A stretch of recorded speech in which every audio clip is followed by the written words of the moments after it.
This is the Horse Radio Network. This is episode 1138 of Horse Tip Daily, your almost everyday morsel of helpful hints, useful facts, and practical techniques for horse folks. Brought to you today by EquestrianCollections.com.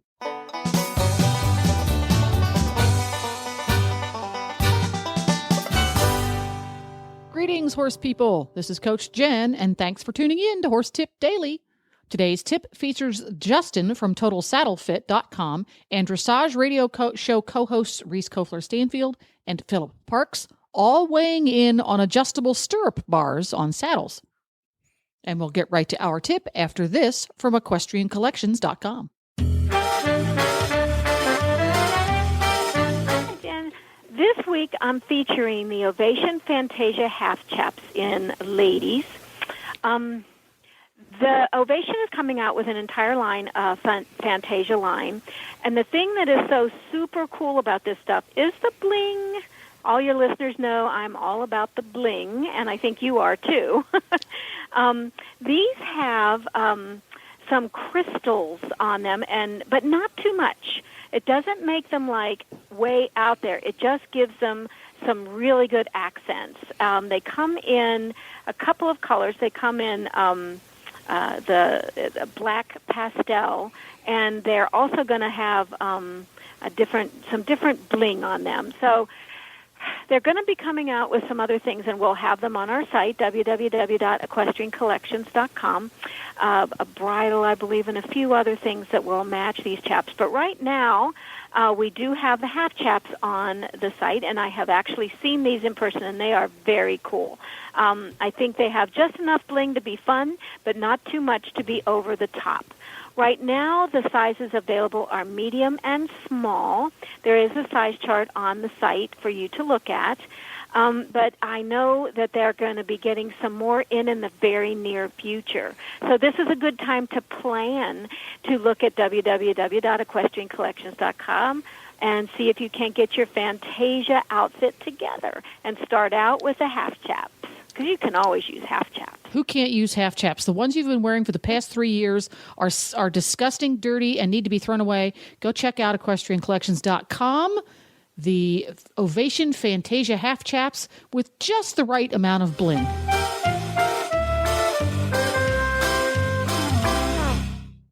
Okay. All right. Well, we're going to lead into the next question is, where do you weigh in on adjustable stirrup bars? Can moving the stirrup bars adversely affect the balance of the saddle?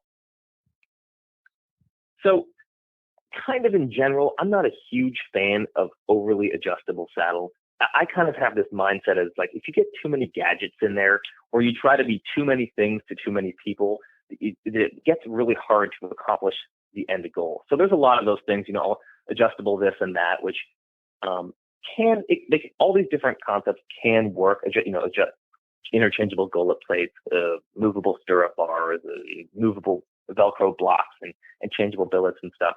They all can work if applied correctly. The only trouble is it can be really hard to make these things work correctly. So to bring it back to just the stirrup bars, I think there's a place for them and they can be done right.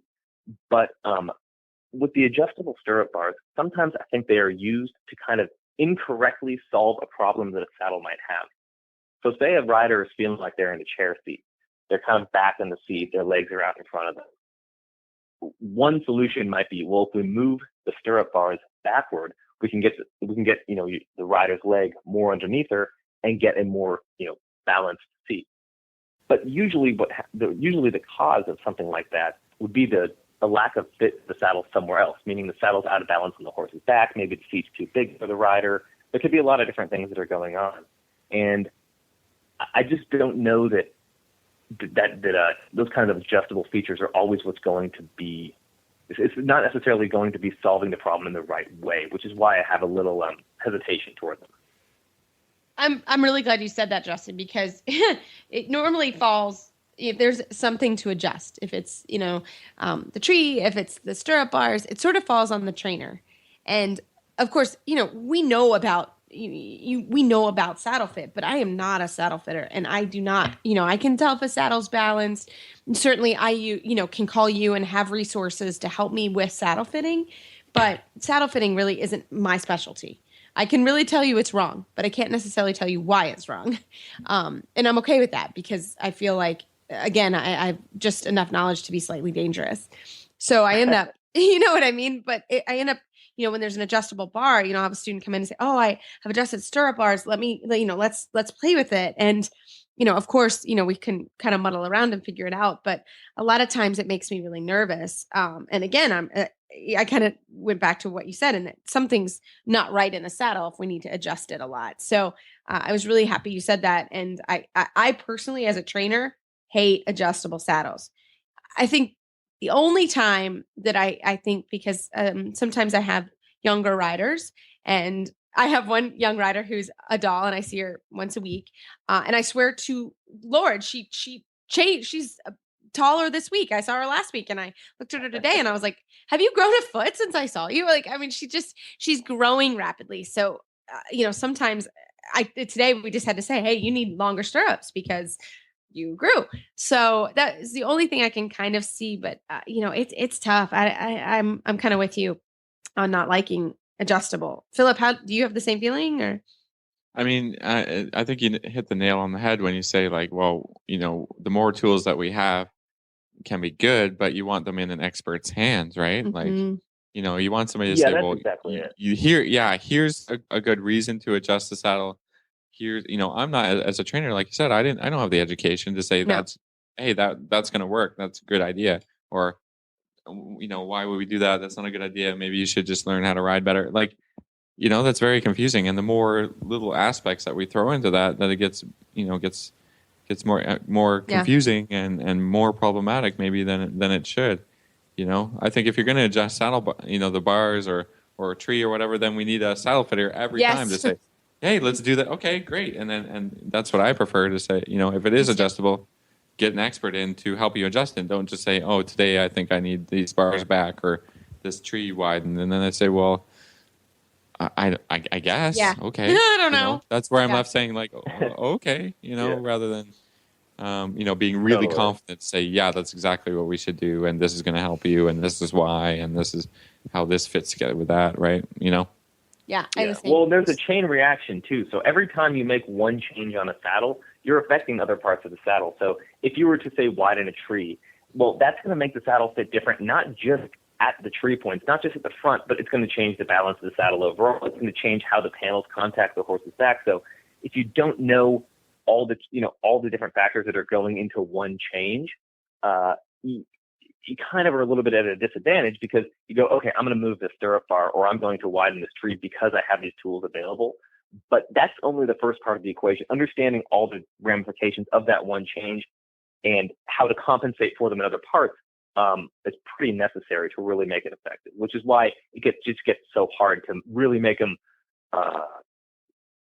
super useful and effective without having a professional, there to kind of give some guidance. Yeah, exactly. I mean, I have saddles that have adjustable trees, but I can't adjust them on my own, right? I need a saddle fitter to come and say, okay, and then I feel like that's when to use these tools, because I like the saddle to be able to fit this horse, and then I buy another horse and I want the saddle to go with the other horse or whatever. Then it's okay, that's handy to have an adjustable tree. Or the horse is young, and then 2 years later, it gets really wide, and then it's okay. Well, I have this saddle; it's adjustable. I'm going to get somebody here to adjust it for me, the tree, and then to do all the paneling and make sure everything's flocked properly, and then I have a saddle I can ride for another year and get it checked again. But I like the idea of, but I'm not going to get in there and be tweaking with the saddle or trying to flock it myself. I just don't have the education. It's not an easy thing to do. Definitely. So. And, there's a couple different types of adjustability, just so, we're clear and, your listeners are clear about what we're talking about. There's a lot of adjustable saddles. They're wonderful, wonderful saddles, but those are saddles that are adjusted by saddle fitters. So, any wolf locked saddles, those are technically adjustable. The vast majority of trees, for that matter, are adjustable by a saddle maker or a saddle fitter. What I was just, trying to make clear is that we're talking more about like the bolt-on, bolt-off kind of like super user-friendly version of adjustability, which can be a little bit dangerous. Well, there you have it. You can find links to today's guests at horsetipdaily.com, episode 1138. Thanks for listening. This is Coach Jen, and I'll be back again soon with another tip. And until then, go ride your horse. The Horse Radio Network and the Horse Radio Network hosts are not responsible for statements of guests or their opinions. Use your own judgment when listening to the tips provided by the experts on Horse Tip Daily.